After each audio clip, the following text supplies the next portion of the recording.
Welcome back to the deep dive.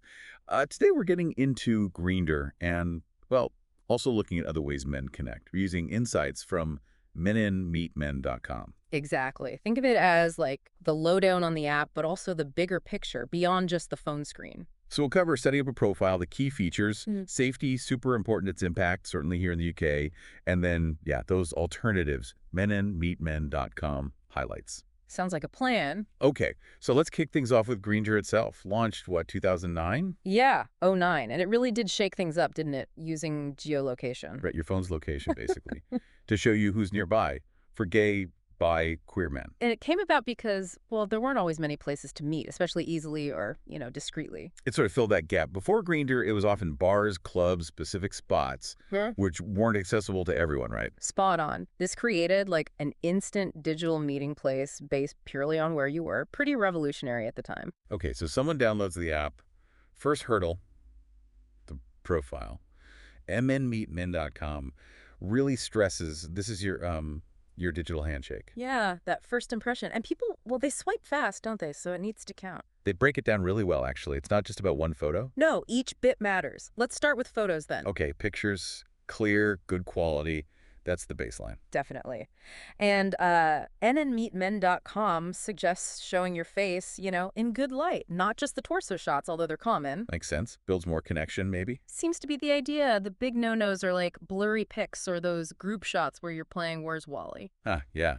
And premium users can have private photos too, right? Ones they share selectively. Yeah, which adds a layer of control. Good for discretion, maybe building trust first. Menandmeetmen.com flags that as useful for some guys. Okay, next up, the bio. Okay. The advice is keep it short, but impactful and authentic. Right. Ditch the just ask lines. Please inject some personality. A fun fact, maybe. Something to actually start a conversation. Exactly. Give people something to, grab onto.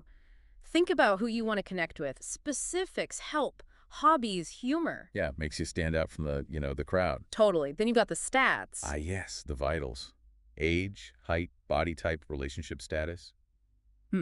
What you're looking for. Pronouns, too. And honesty here is key, apparently. Saves time later, I guess. And it's good. Grindr lets you suggest new gender identities or pronouns if the standard options don't fit. Shows inclusivity. Yeah, that's important. Making the space feel, well, a bit more welcoming for everyone. Now, tribes and tags. These are kind of Grindr specific, aren't they? They are, like little labels you pick. Tribes are things like bear, twink, otter. Broad categories. And tags are more about interests, like kink, outdoors, gamer. Exactly. They just help you find people with similar vibes or interests. It's a filtering mechanism, basically. A shortcut to finding your people. Kind of, yeah. Helps Yeah. narrow things down in a sea of profiles. And finally, just injecting that bit of personality, humor, warmth, intelligence, maybe. That human touch, Showing who you are beyond the stats and pics. Authenticity connects. But easy on the emojis, apparently. Don't overdo it. Yeah. Sparingly is the advice. Okay, so profile sorted. How does the app actually work? What are the main features we need to know about?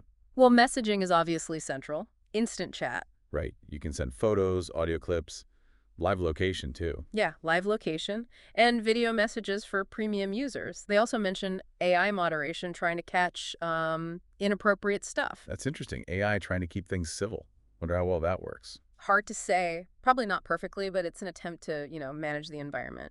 Then there's Explore. What's that? That lets you look at profiles in different cities or even countries. Oh, cool. So if you're traveling or thinking of moving? Exactly. Broadens your horizons beyond just who's immediately nearby. Makes sense. And filters, of course. Gotta have filters. Yep. Sort by age, tribe, relationship status, the usual suspects. And premium users get more advanced options. Helps you zero in, I suppose. Saves endless scrolling. Pretty much. Then you've got favorites and blocks. Standard stuff. Bookmark the ones you like, block the ones you don't. Right. And crucially, report features for anyone causing trouble. Essential, really. Gives you some control over your interactions. Definitely. There's also the tap feature. Oh, yeah, the little flame icon, isn't it? That's the one. Just a quick, low-key way to show interest without having to craft a whole message immediately. Like a little nudge. Exactly. A low-pressure way to test the waters. Now, the premium tiers, Grindr, XTRA, and Unlimited. What's the deal there? Well, you pay a subscription, and you get extras. Like no ads, always a bonus. Unlimited profiles to view, so no daily limit. Incognito mode. Ah, so you can browse without showing up in their viewed me list. Correct. Read receipts so you know if they've seen your message. And those advanced filters we mentioned. So more features, more privacy, more control, basically, if you pay. That's the gist of it, yeah. Caters to users who want a more streamlined or discreet experience. Location sharing comes up too. Useful for meeting, but obviously needs caution. Absolutely. Grindr has apparently added some specific location safety features in certain situations or areas, which menandmeetmen.com highlights as important. Good.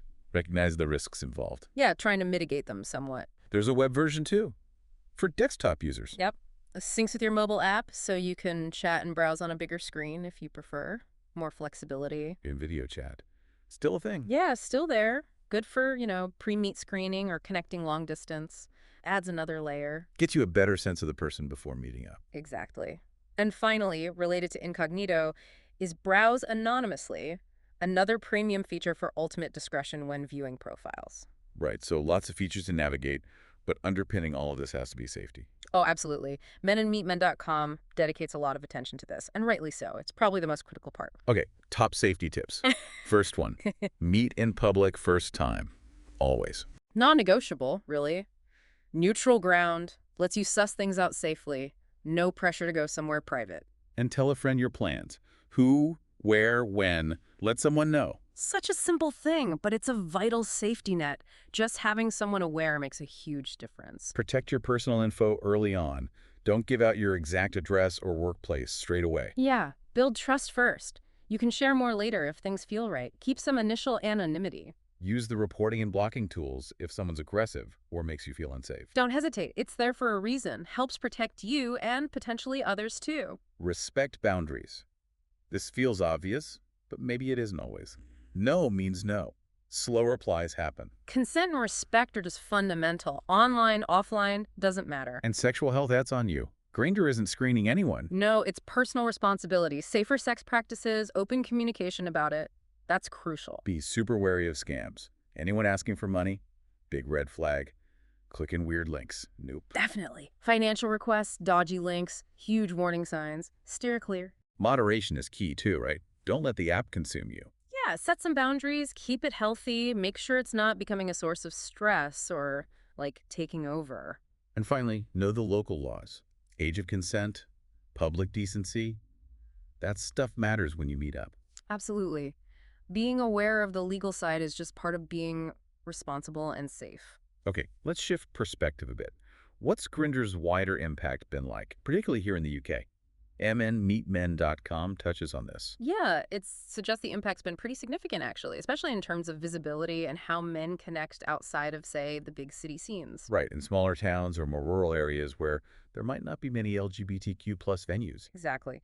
menmeetmen.com points out it's almost become like a virtual community hub in some places, a way to find others you might never meet otherwise. So increased visibility, normalizing meeting other men, making connections possible without needing to be fully out in public spaces first. It's been a bridge for a lot of guys, offering that sense of community or at least connection that wasn't always easy to find. And public health has even tapped into it. Yeah, using the app for outreach, sexual health info, HIV testing campaigns, sometimes even links to order free test kits. That's smart, using the platform where the community already is. Shows the app's reach, definitely, and its potential for positive health initiatives. But it's also sort of digitized cruising, hasn't it? Replacing some traditional physical meeting spots. In many ways, yes. menandmeetmen.com notes the convenience, but also flags new issues like privacy concerns or the potential for app addiction. It's a trade-off, isn't it? Ease and access versus, well, new kinds of challenges. Definitely. The digital space brings its own set of considerations around security and well-being. And the app's faced criticism too, hasn't it? Issues like racism, body shaming, ageism. Yeah, those are persistent problems highlighted on platforms like Grindr. But menmeetmen.com suggests these issues, while negative, have also forced important conversations within the community. Conversations about inclusivity, respect, mental health. Exactly. They mirror wider societal problems, but bring them into focus within the LGBTQ plus space, pushing for, hopefully, better understanding. Okay, so Grindr is one big piece of the puzzle. But menmeetmen.com Their whole thing is meet men discreetly in real places. So what about beyond the app? Right, this is where we look at the alternatives they cover, Yeah. stepping away from the screen. They get sections on their site like discreet hookups, cruising, even meeting without apps. It acknowledges that, well, apps aren't for everyone or aren't the only way people want to connect, offers a broader perspective. They mentioned just like normal real-world encounters too. Gyms, coffee shops, parks. Yeah, the more organic ways people might meet. Sometimes connections just happen in everyday life if you're open to it. And there's a definite focus on discretion in their material, isn't there? Yeah. Especially for guys who might be married or not out. That seems to be a core part of their approach, yeah. Providing resources for men who have specific needs around privacy and navigating things carefully. They even cover traditional cruising spots, actual physical locations. Yeah, acknowledging that history and the fact that those spaces still exist and are used by some men. And specific venues like gay saunas and adult venues. Right. As places that offer a private, often welcoming environment specifically for men to meet and interact. A different kind of social space. And even swingers clubs for men and couples, for guys exploring group dynamics. Seems pretty comprehensive. It does suggest they're trying to cover a really wide range of interests and ways people connect within the community. I thought the audio guides for curious men sounded interesting. Practical advice on discrete hookups and safety, but in audio format. Yeah, that's a neat idea. An accessible way to get information, maybe especially for people new to certain things or who prefer listening. So overall, menandmeetmen.com seems positioned as this, like, trusted guide for discrete connections covering safety, culture, apps, real-world spots, the whole shebang. It certainly aims to be comprehensive, empowering guys with info and options, whatever their situation or preference might be. Okay, so wrapping this deep dive up, what are the main takeaways? Grindr. Powerful tool, yes, but nuanced. Definitely. Profile matters, safety's paramount, and it's had a real cultural impact. But it's not the only game in town.